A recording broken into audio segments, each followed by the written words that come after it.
ನಾನು ರಾಜೀನಾಮೆ ಕೊಡೋದು, ನೀವು ಬಟ್ಟೆ ಹರ್ಕೊಳ್ಳೋದಾದ್ರೆ ಬಟ್ಟೆ ಹರ್ಕೋರಿ. ನಾನು ಪ್ರಿಯಾಂಕಾ ಖರ್ಗೆ ಅವ್ರಿಗೆ ಇಷ್ಟ ಹೇಳಲಿಕ್ಕೆ ಬಯಸ್ತೇನೆ.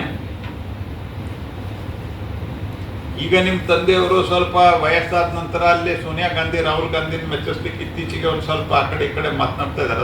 ಅದರ್ವೈಸ್ ರಾಜ್ಯ ರಾಜಕಾರಣದಲ್ಲಿ ಇರೋರಿಗೆ ಅವ್ರಿಗೆ ಇಷ್ಟು ದುರಹಂಕಾರದಿಂದ ಸ್ಟೇಟ್ಮೆಂಟ್ ಕೊಟ್ಟಿರೋದು ನಾನು ನೋಡಿಲ್ಲ. ಯಾಕಂದ್ರೆ ಕಳೆದ 30-35 ವರ್ಷದಿಂದ ನಾನು ರಾಜಕಾರಣದಲ್ಲಿ ಇದ್ದೇನೆ, ನೋಡಿಲ್ಲ. ಆದರೆ ಈತನಿಗೆ ಪ್ರಿಯಾಂಕಾ ಖರ್ಗೆ ಅವರಿಗೆ ಈಗನೇ ಇಷ್ಟು ದುರಹಂಕಾರ ತಲೆಗೇರಿದೆ.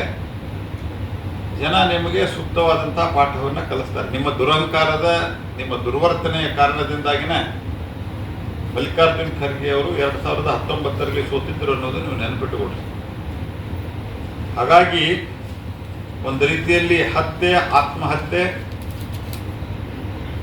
ಇದೇ ಈ ಸರ್ಕಾರದ ಹೆಗ್ಗುರುತಾಗಿದೆ. ಕಟಾಕಟ್ ಅಂತ ಹೇಳಿದಂಥವರು ಹಣವನ್ನು ಕಟಾಕಟ್ ಹೆಂಗೆ ನುಂಗಿ ಹಾಕ್ಬೇಕಂತ ಅನ್ನೋದು ಕರ್ನಾಟಕದಲ್ಲಿ ತೋರಿಸಿಕೊಟ್ಟಿದ್ದಾರೆ. ಮತ್ತು ಇದರ ಹೋರಾಟ ಕಾನೂನಿನ ರೀತಿಯಲ್ಲಿರ್ಬೋದು, ಪೊಲಿಟಿಕಲ್ ಇರ್ಬೋದು, ಸಾಧ್ಯ ಇರುವ ಎಲ್ಲ ಹೋರಾಟವನ್ನು ಭಾರತೀಯ ಜನತಾ ಪಾರ್ಟಿ ಮಾಡ್ತದೆ.